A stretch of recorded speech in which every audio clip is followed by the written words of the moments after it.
মহাকাশে হাঁচি দিলে কি হয় জানো? তোমার নাক থেকে বের হওয়া সবকিছু স্পেসশিপের ভিতরে ভাসতে থাকবে। আর নাসা অ্যাস্ট্রোনটরা একে বলে মরণ ফাঁদ। আজকে দেখাবো কেন মহাকাশে হাঁচি দেওয়া পৃথিবীর চেয়ে 100 গুণ বিপজ্জনক। ভিডিওটা শেষ পর্যন্ত দেখো।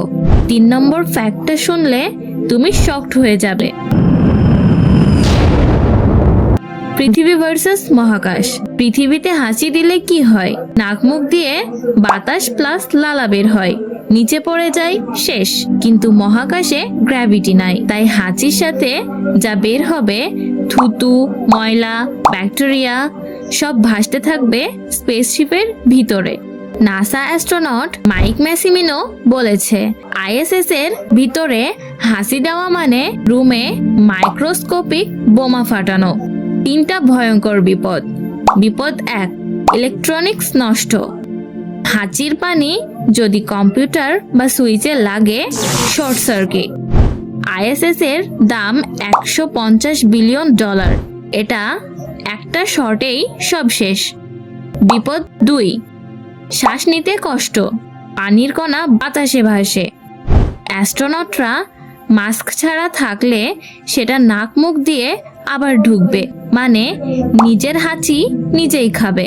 বিপদ 3, ইনফেকশন ছড়াবে। গ্র্যাভিটি নাই, তাই ব্যাকটেরিয়া নিচে পড়বে না, বাতাসের সাথে সারা স্টেশনে ঘুরবে। একজনের ঠান্ডা সমান পুরো স্ক্রু অসুস্থ। অ্যাস্ট্রোনটরা কিভাবে বাঁচে? তাহলে উপায় কি?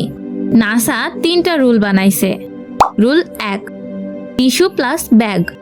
হাঁচি আসলে সাথে সাথেই টিস্যু দিয়ে মুখ চেপে ধরো, তারপর সিল করা ব্যাগে ফেলে দাও, বাতাসে উঠতে দিবে না।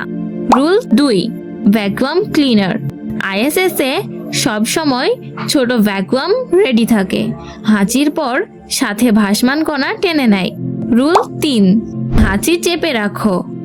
সত্যি বলতে অ্যাস্ট্রোনটরা হাঁচি চেপে রাখার ট্রেনিং নেয়, কারণ স্পেসে হাসি সমান বিপদ। তো বুঝলে তো, মহাকাশে হাঁচি দেওয়া মজা না, মরণ ফাঁদ। তোমার কি মনে হয় অ্যাস্ট্রোনটদের জীবন সহজ? কমেন্টে লিখো হার্ড যদি কঠিন মনে হয়।